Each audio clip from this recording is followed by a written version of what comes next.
আল্লামা সাইদি রাহিমাহুল্লাহকে কারাগার থেকে হত্যা করে বাহির করলো। হে প্রিয় মুসলিম উম্মার যুব সন্তানেরা, তৈরি হও, তৈরি হও। আর কোনো তন্ত্রমন্ত্রের জন্য ডাক নয়, ডাক আসবে দাওয়া ইরদাদ শাহাদাতের ডাক আসবে। শহীদ হইতে রাজি আছো তো ইনশাআল্লাহ? জীবন দিতে প্রস্তুত আছো তো ইনশাআল্লাহ? আরে আমরা দুনিয়ায় এসেছি দ্বীনের জন্য, শহীদ হওয়ার জন্য। এই দুনিয়ায় আর কোনো সফলতা নাই, আল্লাহর জন্য শাহাদাতের মধ্যেই সফলতা। ইম্মা শরিয়া ওয়া ইম্মা শাহাদা, হয়তো শরীয়ত। হে প্রিয় জাতি, হে প্রিয় মুসলিম উম্মাহ, তোমাদের এই জাগরণ প্রমাণ করে দিয়েছে 2024-এর 5ই আগস্ট প্রমাণ করে দিয়েছে যৌবন যার যুদ্ধে যাবার সময় তার। যুবকরা দেখিয়ে দিয়েছে হাসিনার লাফালাফি আর কাদেরের পালাবো না। কোথায় কাকা? পালাবো না কোথায়? এত দাম্ভিকতা, এত অহংকার ভালো না। এত দাম্ভিকতা, এত অহংকার ভালো না। মনে রাখবা, ফেরাউন নমরুদি আল্লাহর কাছে কোনো টাইম ছিল না, আর উবাইদুল কাদের আর হাসিনা। আল্লাহ পাক তোমাদেরকে পরিণতি দেখিয়ে দিয়েছেন।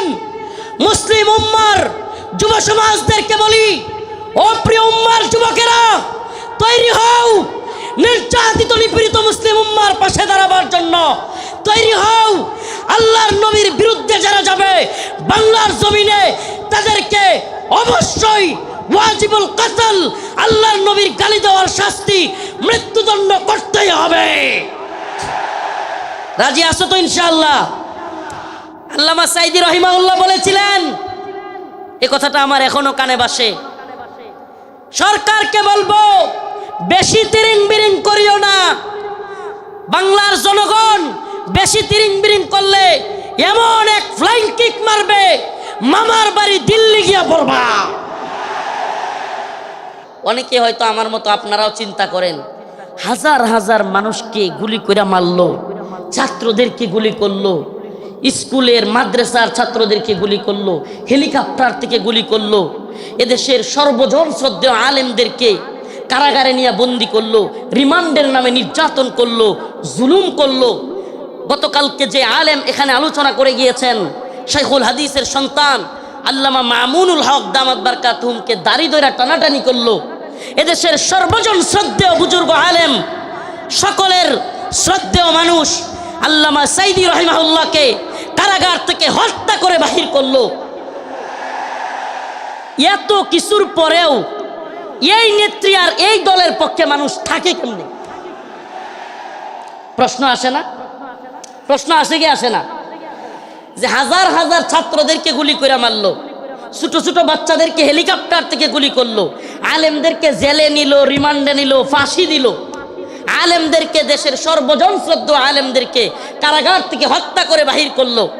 আমাকে ব্যক্তিগতভাবে আমাকে জুব্বা টেনে হিচড়ে ডিবি হারুনের নেতৃত্বে, এটা সবাই জানেন, জুব্বা খোলা হলো, আমার পরনের লঙ্গি খোলা হলো, এগুলো খুলে মহিলা দিয়া জড়ায়া দইরা ছবি ভিডিও তোলা হলো। অসংখ্য আলেমের নির্যাতনের, নিপীড়নের গল্প শুনলে গা শিউরে উঠবে। যৌনাঙ্গে পর্যন্ত চাপ দিল আলেমদের। এত কিছুর পরেও এই নেত্রী যে তার কর্মীদেরকে রাইখা পালায়, তার পক্ষে কিভাবে লোকেরা থাকে? প্রশ্ন আসে না? আসলে আল্লাহ বলেন, খতামাল্লাহু আলা কুলুবিহিম ওয়া আলা সামইহিম ওয়া আলা আবসারিহিম গিশাওয়া। আল্লাহ পাক এদের অন্তরের মধ্যে সিলমোহর মেরে দিছে। আল্লাহ পাক এদের কানের মধ্যেও সিলমোহর মেরে দিছে। আল্লাহ পাক এদের চোখের উপরে পর্দা ফেলে দিয়েছে। এরা সেই হাসিনা সরকারের আমলের এত নির্যাতন নিপীড়ন দেখেও দেখবে না। যেমন নির্লজ্জ বেহায়া তার নেত্রী, এমন নির্লজ্জ বেহায়া কর্মী। যেমন নির্লজ্জ বেহায়া তার নেত্রী, যে কিনা ছোট ছোট বাচ্চাদেরকে হত্যা করে, হেলিকপ্টার থেকে গুলি করে, এরপরেও বলে আমি কি অপরাধ করেছি। মানে কত বড় নির্লজ্জ হইলে এই কথা বলতে পারে? এরপরেও কি বলে, আমি কি অপরাধ করেছি। আপনি কোন অপরাধ করেন নাই? প্রশ্ন এটা হইতে পারে যে আপনি কোন অপরাধ করেন নাই, আমাকে এমন একটা অপরাধ দেখান। ও প্রিয় মুসলিম উম্মাহ, বাংলাদেশের বাইতুল মুকাররমে হেফাজতে ইসলামের আন্দোলনে হাসিনার পুলিশ বুট পইরা জুতা পইরা দেশের জাতীয় মসজিদে আলেমদেরকে গুলি করে নাই। এর চাইতে জঘন্য আর কি হইতে পারে? তা আপনি কোনটা করেন নাই বলেন? আমাদেরকে তাহাজ্জুদের আর এই কোরআন তিলাওয়াতের গল্প শোনায়া আপনি কোন আকামটা করেন নাই? প্রিয় মুসলিম উম্মাহ, যশোরবাসী, এই মেসেজ যশোরের মুসলমানদের জন্য নয়, এই মেসেজ আজকের এই আলোচনা আমার এই দেশবাসীর জন্য আমি রেখে যেতে চাই। আমি আমার কথাগুলো সকলের কানে পৌঁছে দিতে চাই। ও প্রিয় উম্মাহ, প্রিয় জাতি, আমরা চেয়েছি আমাদের অন্তর থেকে আমাদের ছাত্ররা, আমাদের শিক্ষকরা, আমাদের কলামিস্ট, বুদ্ধিজীবী, মুফতি, বক্তা, ছাত্র, সকল শ্রেণী পেশার মানুষ আমরা চেয়েছি আল্লাহ পাক হাসিনাকে এই ভূখণ্ড থেকে, আমাদের উপর থেকে, জুলুম থেকে বাঁচাক। আল্লাহ পাক আমাদেরকে বাঁচাইছেন কি বাঁচান নাই? তার মানে আমরা মন থেকে সম্মিলিতভাবে চাইলে পাওয়া যায়। পাওয়া যায় কি যায় না? বলেন, পাওয়া যায় কি যায় না? ইন্নাল্লাহা লা ইউগাইয়িরু মা বিকওমিন হাত্তা ইউগাইয়িরু মা বিআনফুসিহিম। আল্লাহ পাক ততক্ষণ পর্যন্ত কোনো জাতিকে পরিবর্তন করেন না যতক্ষণ না সে জাতি নিজেরা পরিবর্তন চায় এবং পরিবর্তন হয়। সুবহানাল্লাহ। তো আমরা পরিবর্তন চেয়েছিলাম, পেয়েছি। পাইছি কি পাই নাই? এখন আমাদের আরেকটা পরিবর্তন দরকার। আমাদের মূল বিজয় সেটা। এ বিজয় আমাদের মূল বিজয় না। এ বিজয় যদি আমাদের মূল বিজয় হইতো তাইলে আমরা আল্লাহর নবীরে কেউ কটূক্তি করলে, গালি দিলে আমরা এই রায় পাইতাম যে তার শাস্তি হবে মৃত্যুদণ্ড। তার শাস্তি কি? এই ব্যাপারে ইমামগণ একমত। আল্লাহর নবীকে নিয়ে কে কটূক্তি করলে, ব্যঙ্গচিত্র করলে তার শাস্তি মৃত্যুদণ্ড। প্রিয় ভাইরা আমার, বন্ধুগণ আমার, আল্লাহর নবীকে সাহাবাই কেরাম কেমন ভালোবাসতেন। আল্লাহর নবী সাল্লাল্লাহু আলাইহি ওয়াসাল্লামকে তার সাহাবীরা কেমন ভালোবাসতেন। কাব বিন আশরাফ নামে ইহুদিদের এক নেতা ছিল। নাম কি? কাব বিন আশরাফ, এক ইহুদি নেতা। এত দেহ ছিল, অনেক বড় সড়ো ছিল দেহ, বিশাল দেহের আকৃতির লোক ছিল কাব বিন আশরাফ। বদর যুদ্ধে যখন মুসলমানরা বিজয়ী হয়েছে, কাব বিন আশরাফ কষ্টে তার অন্তর জ্বলে গেছে। বদর যুদ্ধে কাফেরদের বড় বড় নেতা আবু জাহেল সহ নিহত হয়ে গেছে, জাহান্নামে চলে গেছে। কাব বিন আশরাফের কলিজায় জ্বলন শুরু হয়ে গেছে। সেই মুহাম্মদ আরবি সাল্লাল্লাহু আলাইহি ওয়াসাল্লামকে নিয়ে বিভিন্ন ধরনের কটূক্তিমূলক কবিতা বানাইছে। তার মহিলা ভাড়া কইরা তাদেরকে দিয়াও রসুলের বিরুদ্ধে বিশুদ্ধার করাইছে। আল্লাহ নবী সাল্লাল্লাহু আলাইহি ওয়াসাল্লাম ডাকলেন কাব বিন আশরাফ, তাকে হত্যা করতে পারবে এমন কে আছো? সুবহানাল্লাহ বলেন। রাসূল সাল্লাল্লাহু আলাইহি ওয়াসাল্লাম নিজে ডাকলেন, হে আমার সাহাবারা, তোমাদের মধ্যে কে আছে কাব বিন আশরাফকে হত্যা করবে? অথচ আমার নবীর ব্যাপারে অনেকে বলে, রাসূল সাল্লাল্লাহু আলাইহি ওয়াসাল্লামকে কি বলে, যে রাসূল সাল্লাল্লাহু আলাইহি ওয়াসাল্লাম এক গালে মারলে আরেক গাল পাইতে দিতেন। ছোটবেলায় এগুলো শুনতাম, নাউজুবিল্লাহ। রসুলের এক গালে মারবে আর সাহাবাই কেরাম বসে বসে দেখবে। ইসলাম সন্ন্যাসী মার্কা ধর্ম না। ইসলাম সন্ন্যাসী মার্কা, সন্ন্যাসীগিরি, গান্ধীগিরি ইসলামে চলে না। ইসলামের বাণী একবারে সুস্পষ্ট, ফায়াকতুলুনা ওয়া ইউকতালুন, হয় মরো নাইলে মারো। দিনের প্রয়োজনে মারতে হবে, মরতে হবে। ইনশাআল্লাহ দিনের প্রয়োজনে মারতে হবে, মরতে হবে। মায়ের খাওয়াও সুন্নত, দেওয়াও সুন্নত। আমরা যদি খালি মায়ের খাইতাম, হাসিনার পতন হইতো। মাঝে মাঝে পিটানো দেওয়া লাগছে, কথা কয় না? যারা জালিমের পক্ষ নিবে, একটা কথা মনে রাখবেন, মুসলমান ইমানদার, সম্ভবত হযরত আলী রাদিয়াল্লাহু আনহুর কথা এটা, জালেমদের প্রতি সহানুভূতি দেখানো মাজলুমদের সাথে গাদ্দারি। আবারও বলছি, জালেমদের প্রতি উদারতা দেখানো মাজলুমদের সাথে গাদ্দারি। মাজলুমদের সাথে গাদ্দারি করা যাবে যাবে। কাব বিন আশরাফ আল্লাহর নবীর নিয়ে কটূক্তি করে। রাসূল সাল্লাল্লাহু আলাইহি সাল্লাম বললেন, তোমাদের মধ্যে কে আছে যে কাব বিন আশরাফকে হত্যা করবে? আল্লাহর নবীর এক সাহাবী মুহাম্মদ বিন মাসলামা দাঁড়ায় গেলেন, ইয়া রাসূলুল্লাহ আতুহিব্বু আন তাকতুলাহু, ইয়া রাসূলুল্লাহ আপনি কি চান আমি তাকে হত্যা করি? রাসূল বললেন, অবশ্যই হ্যাঁ। মুহাম্মদ বিন মাসলামা বললেন, ইয়া রাসূলুল্লাহ আমাকে অনুমতি দেন, আমি একটু তার সাথে গল্প করব, বানায় সিনায়া গল্প করব আর কি, তারা একটু খুশি করব। ইয়া রাসূলুল্লাহ আমার অনুমতি দেন। আল্লাহর নবী বললেন, অনুমতি দিলাম। রাসূলুল্লাহ সাল্লাল্লাহু আলাইহি ওয়াসাল্লামের অনুমতি পেয়ে মুহাম্মদ বিন মাসলামা রাদিয়াল্লাহু আনহু কাব বিন আশরাফের কাছে গেলেন।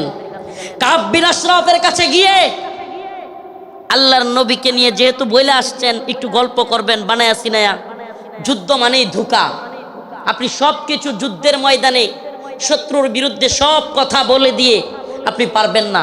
যুদ্ধ মানেই ধোঁকা, মাঝে মাঝে ধোঁকা দিতে হয়। তো কাব বিন আশরাফ রে গিয়া বললেন, আমরা তো মুহাম্মদ রে নিয়া খালি জাকাত চাই, খালি জাকাত দিতে হয়, সদকা দিতে হয়, বিপদে আছি মুহাম্মদ রে নিয়া। নাউজুবিল্লাহ সাল্লাল্লাহু আলাইহি ওয়াসাল্লাম। রাসূল সাল্লাল্লাহু আলাইহি সাল্লামের ব্যাপারে কাব বিন আশরাফকে খুশি করার জন্য কাব খুব খুশি হয়ে গেল। আগেই কিন্তু অনুমতি নিয়ে আইছেন, আগেই অনুমতি নিয়েই আসছেন। আল্লাহর নবীর ব্যাপারে বললেন কাব বিন আশরাফকে, আমরা তো মুহাম্মদ রে নিয়ে বিপদে আছি সাল্লাল্লাহু আলাইহি ওয়াসাল্লাম, কি সদাকা যাকাত দিতে দিতে আমরা শেষ হয়ে যাচ্ছি। কাব কয়, কে আগেই কইছিলাম না? খুব খুশি হয়েছে, আগেই তো কইছিলাম। এবার মুহাম্মদ বিন মাসলামা বললেন, তোমার কাছে কিছু কর্জা চাই। কি চাই? কর্জা চাই, আমাদেরকে কিছু খাদ্য দাও। কাব বিন আশরাফ বলল, দিতে পারি কিন্তু কিছু বন্ধক রাখতে হবে। আল্লাহর নবীর সাহাবী মুহাম্মদ বিন মাসলামা রাদিয়াল্লাহু আনহু আল্লাহর নবীকে বলে এসেছেন, ও পয়গম্বর, ও আমার প্রিয় হাবিব, আমি অবশ্যই অবশ্যই কাব বিন আশরাফকে কতল করব, তবে আমাকে অনুমতি দেন আমি যেন কাব বিন আশরাফের সাথে খুশ গল্প করতে পারি। আল্লাহর নবী বললেন, অনুমতি দেয়া হলো। কাব বিন আশরাফকে মুহাম্মদ বিন মাসলামা রাদিয়াল্লাহু আনহু বললেন, মুহাম্মদ তিনি তো আমাদের কাছ থেকে বেশি বেশি সাদাকা আর যাকাত নিচ্ছেন, এমত অবস্থায় আমরা তো ফতুর হয়ে যাচ্ছি, কি করা? কাব খুব খুশি হয়ে গেল। কাব বলল, আগে তোমাদেরকে বলেছিলাম মুহাম্মদের পিছনে থাকবা না। এবার কাব বিন আশরাফের কাছে মুহাম্মদ বিন মাসলামা কিছু চাইলেন। সে বলল, দিতে পারি, শর্ত হলো কিছু বন্ধক রাখতে হবে। দিতে পারি, তবে শর্ত হলো কিছু বন্ধক রাখতে হবে। মুহাম্মদ বিন মাসলামা রাদিয়াল্লাহু আনহু বললেন, ঠিক আছে, কি বন্ধক চাও? কাব বিন আশরাফ বলল, তোমার বউরে বন্ধক দাও। নাউজুবিল্লাহ। এটার বডি ছিল অনেক লম্বা উঁচা, বিরাট সাইজের মানুষ। মুহাম্মদ বিন মাসলামা রাদিয়াল্লাহু আনহু বললেন, না, তোমার কাছে আমার বউ দেওয়া যাবে না। এবার মুহাম্মদ বিন মাসলামা রাদিয়াল্লাহু আনহু বললেন, দিতে পারি, আমার ডাল তলোয়ার এই তরবারিগুলো তোমার কাছে দিতে পারি। এগুলো বন্ধক রাখলেন। বন্ধক রাখার পর কাব বিন আশরাফকে মুহাম্মদ বিন মাসলামা রাদিয়াল্লাহু আনহু বললেন, আমি আমার আরো দুইজন সহযোগীকে নিয়ে আসি, তুমি যেই খাদ্য দিবে, তুমি যেই খাবার দিবে, ওই খাবার জিনিসগুলো নেওয়ার জন্য লোক লাগবে। আসলে কি, কাব বিন আশরাফের যে সাইজ, ওরে যদি ধরতে হয়, সাইজ করতে হয়, একা একা পারবেন না, এই জন্য আরো দুইজনকে আনতে গেছেন। সুবহানাল্লাহ। এবার উনি দুইজনকে নিয়ে আসলেন। আসার পরে কাব বিন আশরাফকে বললেন, কাব, তোমার মাথার মধ্যে কি সুগন্ধি ব্যবহার করো? এত সুন্দর গ্রাম তোমার মাথা থেকে আসতেছে। এটা আরেকটা পাম, এটা আরেকটা কি পাম। আগে দিছে কি, আরে মুহাম্মদের যাকাত দিতে দিতে আমরা শেষ, এতে করে সে খুশি হয়েছে। আগেই কইছিলাম না মুহাম্মদের পিছনে থাইকো না। নাউজুবিল্লাহ। তো এইবার কি পাম দিল, যে তোমার কল্লার মধ্যে, তোমার মাথার মধ্যে এমন কি সুগন্ধি দাও, এত সুগন্ধি আসতেছে, সুঘ্রাণ আসতেছে। কাব বিন আশরাফ খুশিতে গদগদ হয়ে গেছে, খুব খুশি হয়েছে, পাম দিছে। তো মুহাম্মদ বিন মাসলামা রাদিয়াল্লাহু আনহু বললেন, কাব, তোমার মাথার থেকে একটু সুঘ্রাণ নেওয়ার জন্য তোমার মাথাটা একটু আমাকে আগায় দিতে পারবা? মানে মাথা থেকে কি নিব? সুগন্ধি নিব। কাব বিন আশরাফ খুশি হয়ে গেল। খুশি হয়ে কাব বিন আশরাফ তার কল্লাটা আগায় দিল। ও যশোরবাসী, খুব মনোযোগ দিয়ে শুনবেন। আল্লাহর নবীর সাহাবা মুহাম্মদ বিন মাসলামা যখন কাব বিন আশরাফ কল্লাটা আগায় দিল, সাথে সাথে আল্লাহর নবীর সাহাবী মুহাম্মদ বিন মাসলামা কাব বিন আশরাফের কল্লা এইভাবে পেছায় ধরলেন। সুবহানাল্লাহ। কাব বিন আশরাফের কল্লা পেছায় ধইরা সঙ্গে সাথে থাকা অন্য সহপাঠীদেরকে বললেন, কাব বিন আশরাফের কল্লার মধ্যে কূপ দাও। সুবহানাল্লাহ। মুহাম্মদ বিন মাসলামা গলা চাইপা ধরলেন, আর কাব বিন আশরাফকে ওনার সাথীদেরকে বললেন, কূপ দাও। আল্লাহু আকবার বলে কাব বিন আশরাফের কল্লা ফেলে দিলেন। ও মুহাম্মদ আরবির উম্মতেরা, সেই জগৎ বিখ্যাত উক্তি শাইখ খালিদ আর রশিদ ফাকাল্লাহু আসরার কণ্ঠে কণ্ঠ মিলিয়ে বলতে চাই, ইয়া উম্মতে মুহাম্মদ, ইয়া উম্মতে মুহাম্মদ, আমার নবীকে নিয়ে কটূক্তি করা হবে, আমার নবীকে নিয়ে ব্যঙ্গচিত্র বানানো হবে। আল্লাহর নবীর সাহাবায়ে কেরাম সহ্য করতে পারতেন না। ফরমায়া রাসূলুল্লাহ সাল্লাল্লাহু আলাইহি ওয়াসাল্লাম, ফরমায়া রাসূলুল্লাহ সাল্লাল্লাহু আলাইহি ওয়াসাল্লাম, মান সাব্বা নাবিয়ান ফাকতুলু, আল্লাহর নবীকে নিয়ে যে কটূক্তি করবে, রাসূল সাল্লাল্লাহু আলাইহি ওয়াসাল্লামকে যে গালি দিবে, তার শাস্তি একটাই, সমস্ত ইমাম একমত, আল্লাহর নবীকে নিয়ে কটূক্তিকারীর শাস্তি ওয়াজিবুল কতল, তাকে হত্যা করা হবে, তার কল্লা থেকে গলাকে আলাদা করে দিতে হবে।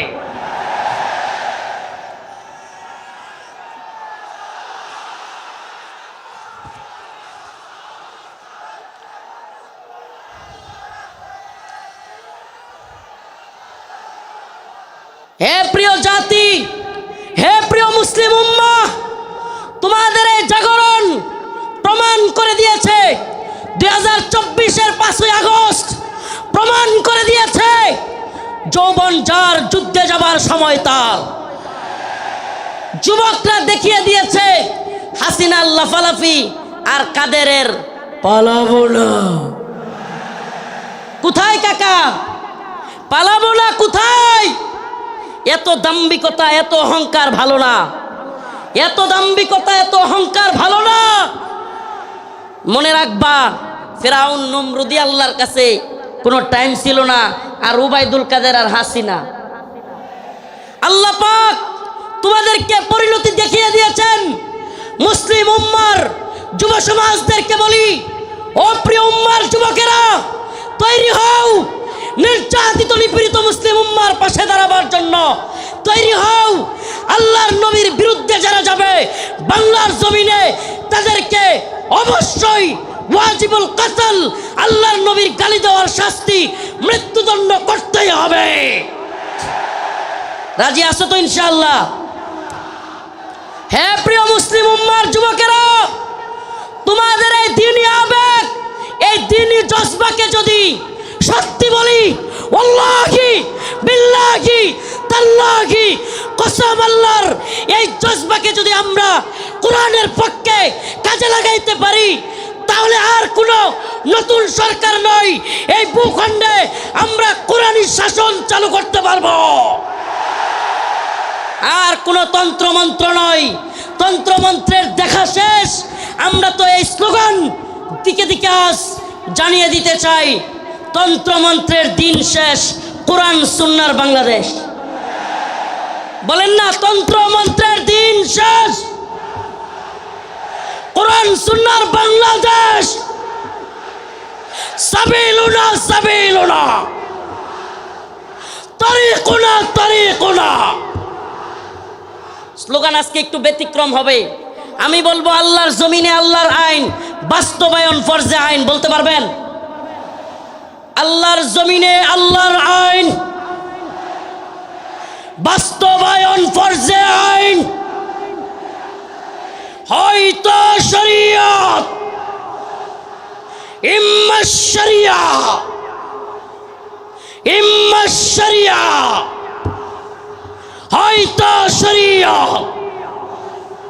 হয়তো আমরা শাহাদাত বরণ করব, না হলে ভূখণ্ডে শরীয়ত প্রতিষ্ঠা করব।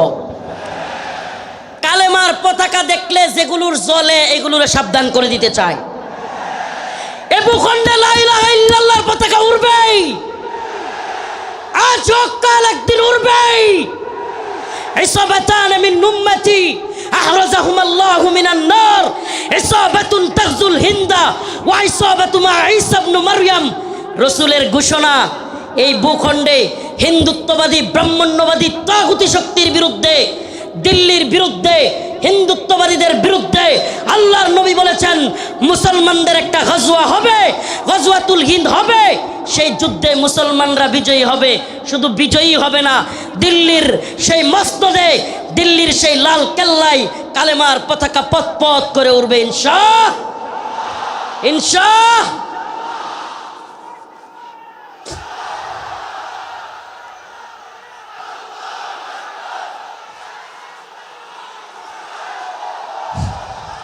হে প্রিয় মুসলিম উম্মার যুব সন্তানেরা, তৈরি হও, তৈরি হও। আর কোন তন্ত্রমন্ত্রের জন্য ডাক নয়, ডাক আসবে দাওয়া ইরদাদ শাহাদাতের ডাক আসবে। শহীদ হইতে রাজি আছো তো ইনশাআল্লাহ? জীবন দিতে প্রস্তুত আছো তো ইনশাআল্লাহ? আরে আমরা দুনিয়ায় এসেছি দ্বীনের জন্য, শহীদ হওয়ার জন্য। এই দুনিয়ায় আর কোনো সফলতা নাই, আল্লাহর জন্য শাহাদাতের মধ্যেই সফলতা। ইম্মা শরিয়া ওয়া ইম্মা শাহাদা, হয়তো শরীয়ত। আল্লাহর জমিনে আল্লাহর আইন। এই জমিন কার? এই চিৎকার করে বলেন কার? জমিন কার? হুকুম চলবে কার? ইনিল হুকমু ইল্লা লিল্লাহ, আমার আল্লাহ তা'বুদু ইল্লা ইয়া। হুকুম হবে আল্লাহর, ইবাদত হবে আল্লাহর। ইবাদত হবে কার? একমাত্র আল্লাহর। এই কোন তাগুতের গোলামি আমরা করব না। আমরা কার গোলাম?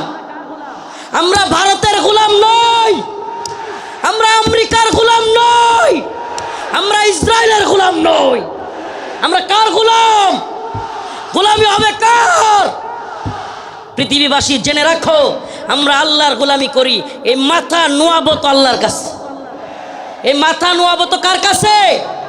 পৃথিবীর কারো কাছে আমাদের মাথা নত হবে।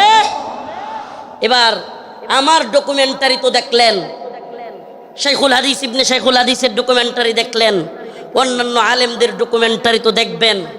আমি কিছু মাজলুমদের ডকুমেন্টারি আপনাদের সামনে বলে যাই, কলিজা ফেটে যায়। ও মুসলিম উম্মার প্রিয় যুবক ভাইরা, আপনারা জেনে থাকবেন 2013 সালে শাপলা চত্বর এক ভয়াবহ রাতের সাক্ষী অনেকেই। আপনারা জেনে থাকবেন প্রিয় বাবাজি, আজকের প্রোগ্রামের আয়োজক সহ সবার এই কথাগুলো মনোযোগ সহকারে শোনার কথা, শোনা দরকার। আমি আপনাদের সামনে এমন কিছু ব্যক্তিদের কারগুজারি শোনাবো যারা 2013 সালে রাসূলুল্লাহ সাল্লাল্লাহু আলাইহি ওয়াসাল্লামকে যারা কটূক্তি করেছিল, আল্লাহর নবীকে নিয়ে যারা ব্যঙ্গচিত্র বানিয়েছিল, আল্লাহ এবং তার রাসূলের বিরুদ্ধে যারা কথা বলেছিল, যেই কারণে হেফাজতে ইসলাম শাপলা চত্বরে যেতে বাধ্য হয়েছিল, সেই সমস্ত নরপিশাচ, সেই সমস্ত কুখ্যাত শাতেমে রাসূল রাজীব, ব্লগার রাজীব, শাতেমে রাসূল অভিজিৎ রায়, ওয়াশিকুর রহমান বাবু, ফয়সাল আরিফিন দীপন, আরো কতগুলো নাম বলতে পারবো। এরা আল্লাহর নবী এবং আল্লাহকে নিয়ে কটূক্তি করেছিল, আম্মা জানদেরকে নিয়ে কটূক্তি করেছিল। মনে আছে আপনাদের? মনে আছে? 2013 সালে ব্লগার রাজীব, অভিজিৎ রায়, ফয়সাল আরিফিন দীপন, ওয়াশিকুর রহমান বাবু, ব্লগার নাজিমউদ্দিন সামাদ, আরো অনেকগুলো কুখ্যাত শাতেমে রাসূল আল্লাহর নবীকে নিয়ে কটূক্তি করেছিল। ও প্রিয় মুসলিম উম্মার যুবকেরা, আজকের এই ঐতিহাসিক প্রোগ্রামে আমি যদি সেই মাজলুম ভাইদের কথা না বলি, আমি তাদের সাথে কারাগারে ছিলাম। ওয়াল্লাহি এক একটা ভাইয়ের মিথ্যা মামলায় ফয়সাল আরিফিন দীপনকে, অভিজিৎ রায়কে কে বা কারা হত্যা করেছে, ভার্সিটির প্রিয় যুবকদেরকে, আমার প্রিয় যুবক ভাইদেরকে এরা কারাগারে বন্দি করে রেখেছে। হাসিনা সরকার বিগত 10-12 বছর যাবৎ পরিবারের সাথে তাদেরকে দেখা করতে দেয় না। আমি প্রায়ই কোর্টে গেলে তাদের সাথে দেখা হইতো। আমাদের সেই ভাই আরাফাত, সেই ভাই সাইমুম, সেই ভাই আব্দুস সবুর, বিভিন্ন ভাইদেরকে আমরা দেখে আসছি যারা কিনা এক একজন 2টা-3টা করে ফাঁসির রায় নিয়ে কারাগারে পড়ে আছে। কি এদের অপরাধ? আমাদের ভাই ফারাবি, কি এদের অপরাধ? ফারাবির অপরাধ, আরাফাত ভাইয়ের অপরাধ, সাইমুম ভাইয়ের, আব্দুস সবুর ভাই, এই ভাইদের অপরাধ আল্লাহর নবীকে নিয়ে কটূক্তিকারীদের বিরুদ্ধে তারা ফেসবুকে বা বিভিন্ন মাধ্যমে লেখালেখি করেছিল। আল্লাহর নবীকে যারা কটূক্তি করেছে তাদের বিরুদ্ধে লেখালেখির কারণে, ও প্রিয় যশোরবাসী, ও প্রিয় আদ-দ্বীনের প্রোগ্রামে থাকা যুবকেরা, অন্তত তোমাদের সেই যুবকদের জন্য কিছু করা দরকার। আজকের এই আদ-দ্বীনের প্রোগ্রামে আমি সেই ভাইদেরকে স্মরণ করি। ওয়াল্লাহি কসম করে বলি, আমি যখন দেখতাম 2টা-3টা ফাঁসি নিয়েও এরা দিব্যি হাসতেছে, তখন আর নিজের মনের মধ্যে কিছুই মনে হইতো না। হ্যাঁ, আমি আর কি, আমার তো আর ফাঁসির রায় হয় নাই, আমার তো ফাঁসির রায় হয় নাই। 2টা-3টা ফাঁসির রায় নিয়ে হাসতেছে, দিব্যি চলতেছে, এদের মনের মধ্যে কোনো কষ্ট নাই। এই যুবকেরা দীর্ঘদিন যাবৎ কারাগারে পড়ে আছে। ও প্রিয় মুসলিম উম্মার যুবকেরা, ও নেতারা, ও বক্তা মুফতি শাইখুল হাদিসরা, আল্লাহর নবীর পক্ষে কথা বলতে গিয়া দীর্ঘদিন যাবৎ তাদেরকে জঙ্গি ট্যাগ দিয়া আজকে কারাগারে বন্দি করে রেখেছে হাসিনা সরকার। এখনো এই ভাইগুলো মুক্তি পাচ্ছে না। ও প্রিয় মুসলিম উম্মার যুবকেরা, আমি জানতে চাই, এরা যদি আমাদের কাউকে জঙ্গি ট্যাগ দিয়া দেয়, এরা যদি আমাদের কাউকে মৌলবাদী ট্যাগ দিয়া দেয়, এরা যদি আমাদের কাউকে রাজাকার বলে ট্যাগ দিয়া দেয়, তাহলে কি আমরা তাদেরকে ভুলে যাব? আমার কথা বুঝতেছেন? জালেমদের একটা কূট কৌশল হলো আলেমদের নামে ট্যাগ দেওয়া, নেম কিলিং, এটাকে বলে নেম কিলিং, ট্যাগ দেওয়া। আল্লামা সাঈদী রাহিমাহুল্লাহকে কষ্ট নিয়ে বলতে হচ্ছে, যখন তিনি জীবিত আমাদের অনেক আলেম উনাকে নিয়ে কথা বলার সাহস করে নাই, উনার পক্ষে কথা বলে নাই। কেন বলে নাই? কারণ উনাকে রাজাকারের মামলা দেওয়া হয়েছে। এখন আমরা যদি উনার পক্ষে কথা বলি, তাইলে আমাদেরকেও না জানি রাজাকারের মামলা দিয়ে দেয়। আল্লামা জসিমউদ্দিন রহমানী দামাত বারকাতুহুম, হুজুর কারাগারে থাকতেও উনাকে নিয়েও অনেকে কথা বলে নাই। কেন? কারণ উনার পক্ষে কথা বললে জঙ্গিবাদী মামলা দিয়ে দিবে। আল্লাহর কসম করে বলি, খুদার কসম করে বলি, আমাদেরকে রাজাকার বলো, জঙ্গিবাদী বলো, মৌলবাদী বলো, আর যাই বলো, আমরা মাজলুমদের পক্ষে কথা বলবোই, বলেই যাব। রাজি আছেন তো ইনশাআল্লাহ? আল্লামা সাঈদী রাহিমাহুল্লাহ চলে গিয়েছেন, জসিমউদ্দিন রহমানী হাফিজাহুল্লাহ বের হয়ে গিয়েছেন, কিন্তু ও আদ-দ্বীনের মুসলমানেরা, আজকের এই যশোরের লাখো জনতা, প্রিয় উম্মা, আজকের এই মিডিয়ার মাধ্যমে, সব কিছুর মাধ্যমে আমি জানাতে চাই, আমার ভাইরা আল্লাহর নবীর পক্ষে লেখালেখি করতে গিয়া যারা মামলা খেয়েছে, ফাঁসির রায় লেগে গেছে, আমরা কি তাদের মুক্তি চাই? মুক্তি চাই। আমার ভাইদেরকে 2-3টা করে ফাঁসির রায় দিয়ে বন্দি করে রেখেছে হাসিনা। হাসিনার কাজই ছিল বিভিন্ন জঙ্গি নাটক সাজায়া আলেমদেরকে, তরুণ তরুণ যুবকদেরকে যারা দ্বীনকে ভালোবাসে, টাকনুর উপর কাপড় পরে, এদেরকে ইন্ডিয়ার কথায় রয়ের প্ল্যানে মুসলিম উম্মার যুবকদেরকে, দ্বীন যারা ভালোবাসে তাদেরকে গ্রেফতার করা, তাদেরকে জঙ্গি বলা, মৌলবাদী বলা, এটা একটা ট্রেন্ড ছিল, এটা তাদের একটা ট্যাগ মিশন ছিল, মিশন, তাদের একটা মিশন। এই মিশন আমরা পা দিতে পারি না। আমরা আমাদের ভাইয়ের মুক্তি চাইবই। ঠিক আছে তো ইনশাআল্লাহ? সবাই মুক্তি চান তো ইনশাআল্লাহ? আমার প্রিয় ভাইদের মুক্তির ব্যবস্থা করা হোক, দ্রুত মুক্তি দেয়া হোক। যদি তারা মুক্তি না পায়, খুদার কসম করে বলি, এত বড় বড় বক্তা, এত যশ খ্যাতি মূল্যহীন, মূল্যহীন, মূল্যহীন। আমরা যদি মাজলুমদের পাশেই দাঁড়াতে না পারি, আজকের আলোচনার বিষয় এটাই, ওমা লাকুম লা তুকাতিলুনা ফি সাবিলিল্লাহ, ওয়াল মুস্তাদাফিনা মিনার রিজাল ওয়ান নিসাই ওয়াল উইলদানিল্লাযীনা يقولون ربنا أخرجنا من هذه القرية الظالم أهلها واجعل لنا من لدنك وليا واجعل لنا من لدنك نصيرا الله رب العالمين বলেন وما لكم لا تقاتلون في سبيل الله তোমাদের কি হয়ে গেল তোমরা আল্লাহর পথে কিতাল করতেছো না, যুদ্ধ করতেছো না। জিহাদ বললে অনেকে অপব্যাখ্যা করে, নফসের জিহাদ এটা সেটা অনেক অপব্যাখ্যা করে। কারণ কি? কারণ আল্লাহ বলছেন কুতিবা আলাইকুমুল কিতাল ওয়া হুয়া কুরহুল লাকুম। কারণ আল্লাহ পাক জানতেন জিহাদের ব্যাপারে অনেকের অ্যালার্জি থাকবে, অনেকে অপছন্দ করবে। আমাকে বলেন, আল্লাহ পাক যখন কোরআনে কারীম নাজিল করেছেন, আল্লাহর রাসূল কি জিহাদকে অপছন্দ করতেন? হ্যাঁ, সাহাবায়ে কেরাম অপছন্দ করতেন। তাহলে এই আয়াত কাদের জন্য? কুতিবা আলাইকুমুল কিতাল ওয়া হুয়া কুরহুল লাকুম, এই আয়াত কাদের জন্য? আল্লাহ পাক জিহাদকে, যুদ্ধকে ফরজ করেছেন দ্বীনের জন্য, অথচ তোমরা তা অপছন্দ করবে, অপছন্দ করো।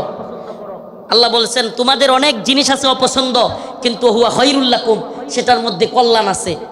আমার তো মনে হয় আল্লাহ পাক, আমার মনে হয় না, এটাই তাফসীর, এটাই ব্যাখ্যা, যে আল্লাহ পাক সেই সমস্ত লোকদেরকে উদ্দেশ্য করে বলেছেন যারা জিহাদকে অপছন্দ করবে। সাহাবায়ে কেরাম জিহাদকে অপছন্দ করতেন না, আল্লাহর নবী আল্লাহর দ্বীনের পক্ষে জিহাদকে অপছন্দ করতেন না।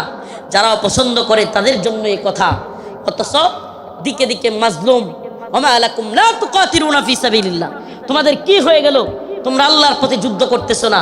ওয়াল মুস্তাদাফিনা মিনার রিজাল ওয়ান নিসাই ওয়াল বিলদান, দুর্বল নারীরা, দুর্বল বাচ্চারা চিৎকার করে করে বলতেছে ইয়াকুলুনা রব্বানা আখরিজনা, আয় আল্লাহ আপনি আমাদেরকে বের করেন, মিন হাযিহিল ক্বরিয়াতিজ যালিমি আহলুহা, এই ভূখণ্ডের মানুষরা বড় জালেম, ওয়াজআল লানা মিন লাদুনকা ওয়ালিয়া,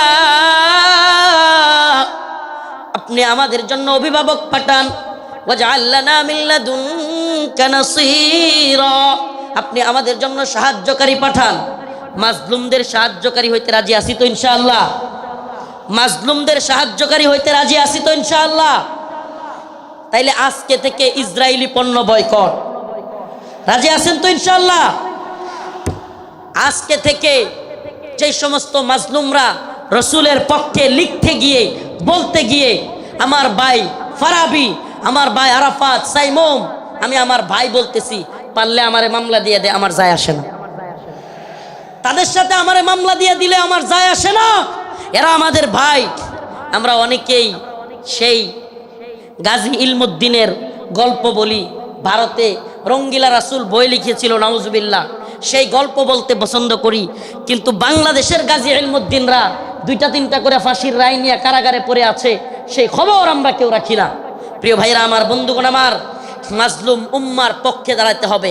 আজকের আমার আলোচনার মূল কথা, মাজলুম উম্মার পাশে দাঁড়াতে, মাজলুম উম্মার পাশে দাঁড়াতে। ইন্নামাল মুমিনুনা ইখওয়া, মুমিন মুমিনের ভাই। আমার অন্য মুমিন ভাই কষ্ট পেলে আমার অন্তরে আঘাত আসবে। এদেশের কোনো আলেমকে আল্লাহ না করুক জাতীয় আন্তর্জাতিক চক্রান্তের কারণে নতুন করে কেউ যদি, কোনো জালেম যদি এদেশের কোনো আলেমকে আবারও জুলুম করতে চায়, আবারও যদি শাইখুল হাদিস আল্লামা মামুনুল হককে, শাইখুল হাদিস আল্লামা মামুনুল হক সহ, মুফতি আমির হামজা সহ, মুফতি হারুন ইজহার, এদেশের অনেক বক্তা যারা কিনা কারাগারে ছিল, আবারও যদি সেই সমস্ত আলেমদেরকে কেউ গ্রেফতার করবার দুঃসাহস করে জাতীয় আন্তর্জাতিক চক্রান্তের কারণে, আবারও যদি আলেমদের দিকে কেউ চোখ তুলে তাকায়, কেউ যদি হাত তোলার সাহস করে, সেই হাত ভেঙ্গে গুড়িয়ে দেওয়ার হিম্মত আছে তো মুসলমান? আছে তো ইনশাআল্লাহ? জাতীয় আন্তর্জাতিক চক্রান্ত চলছে।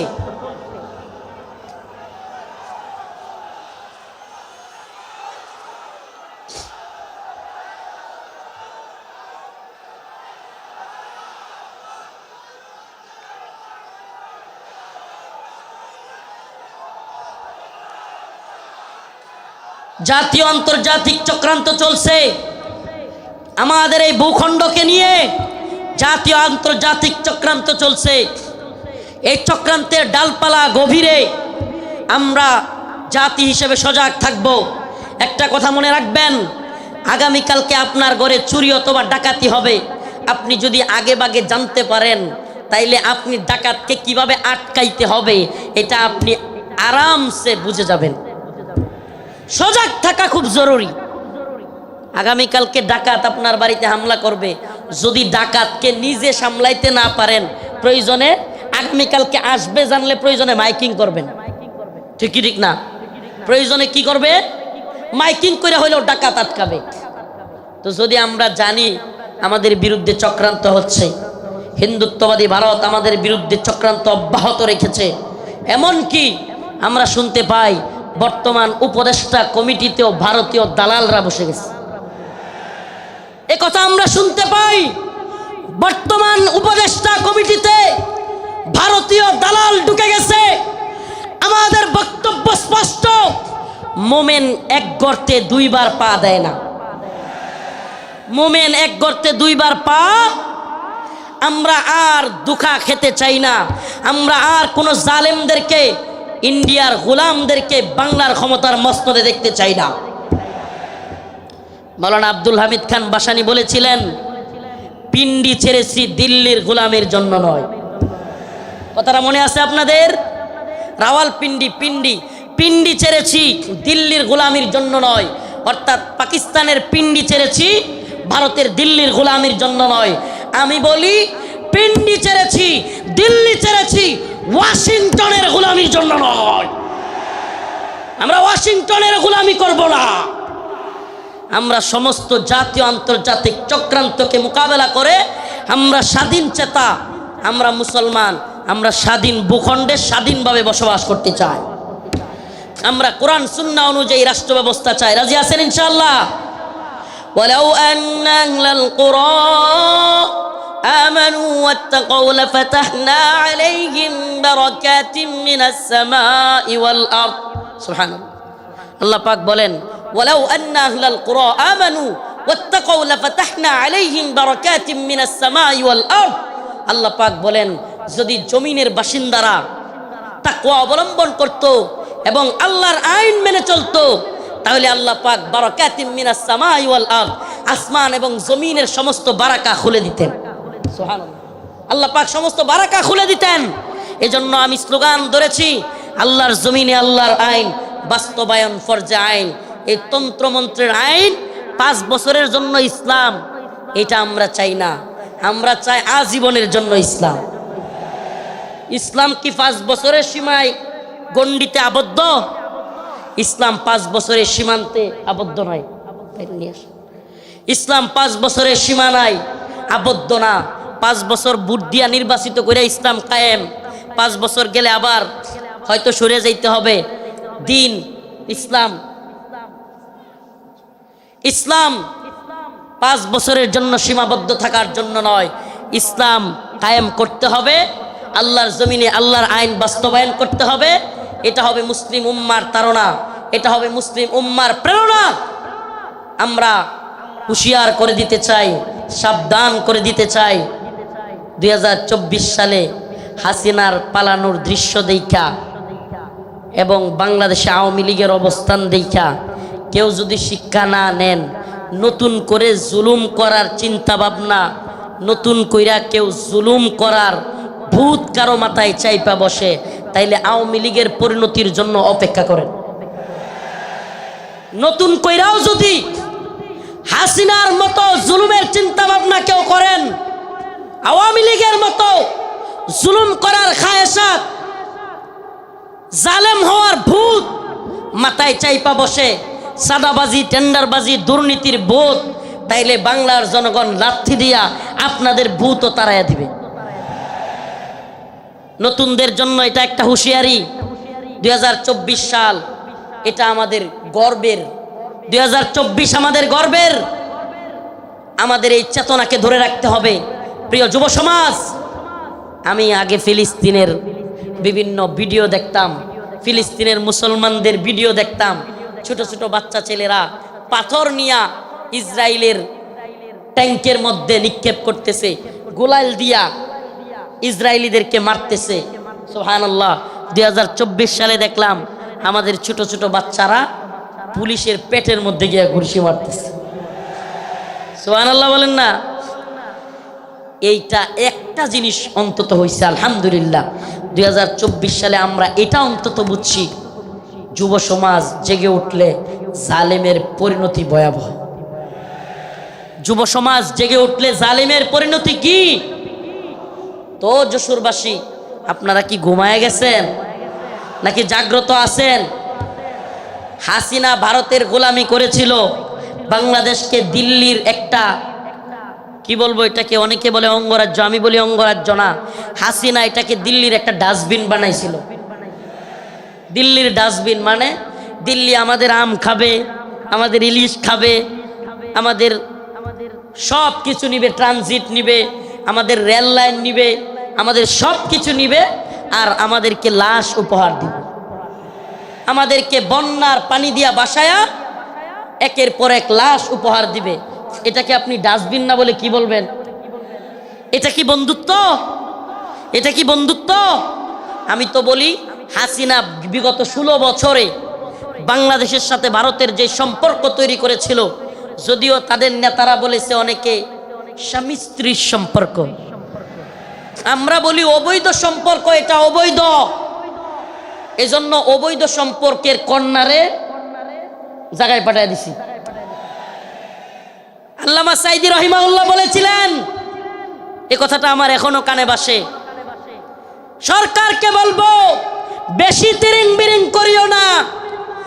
বাংলার জনগণ বেশি তিরিং বিরিং করলে এমন এক ফ্লাইং কিক মারবে, মামার বাড়ি দিল্লি গিয়া পড়বা। আল্লামা সাইদি রহিমাহুল্লাহ দেখে যাইতে পারেন নাই, কিন্তু আলহামদুলিল্লাহ সাইদি রহিমাহুল্লাহর কথাই বাস্তব হয়েছে।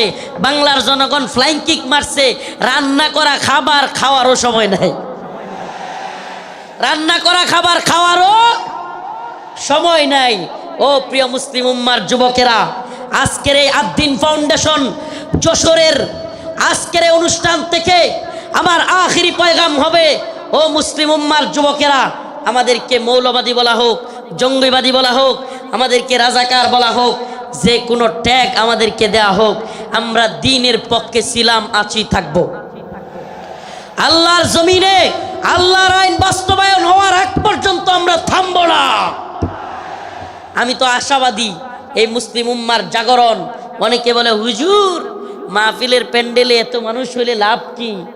কিছুই তো হয় না। আমি বলি হাসিনার অবস্থা দেখেও বুঝো না? কিছুই হয় না, হয় হাসিনার অবস্থা দেখেও বুঝো না? তোমার কি মনে হয় এই খুঁটা আন্দোলন, এত বিস্ফোরণ, এটা এমনি এমনি হয়ে গেছে? প্রিয় ভাইরা আমার, বন্ধুগণ আমার, একটু যদি আপনি চোখ বুলায়া দেখেন তাইলেই দেখবেন মানুষের মধ্যে 2013 সালের শাপলা চত্বরে নৃশংসভাবে আলেম উলামাদেরকে, ছাত্রদেরকে গুলি করে মারার সেই যে ভয়াবহ চিত্র অন্তরের মধ্যে, সেটা ছিল কি ছিল না? অসংখ্য আলেমদেরকে গ্রেফতার, রিমান্ডের, নির্যাতনের চিত্র তাদের অন্তরে ছিল কি ছিল না? আল্লামা সাইদি রহিমাহুল্লাহকে কারাগার থেকে হত্যা করে বাহির করার চিত্র, ঢাকায় আল্লামা নূর হোসেন কাসেমি রহিমাহুল্লাহ, আল্লামা সাইদি রহিমাহুল্লাহর জানাজা পড়তে না দেওয়ার দৃশ্য বাংলার যুবকেরা কি ভুলে গেছে? বলে যায় নাই।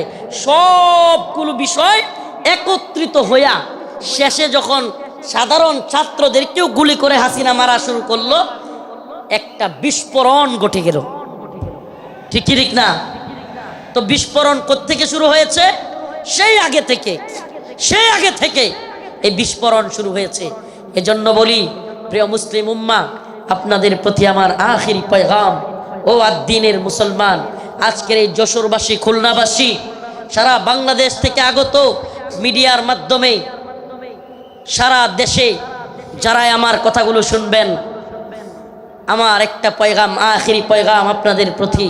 ও প্রিয় মুসলিম উম্মাহ, আমাদেরকে দ্বীনের প্রয়োজনে, আল্লাহর জমিনে আল্লাহর দ্বীন বাস্তবায়নের জন্য, কাফের মুশরিকদের মোকাবেলা করবার জন্য প্রয়োজন হলে দ্বীনের জন্য ময়দানে শহীদ হওয়ার জন্য তৈরি থাকতেন।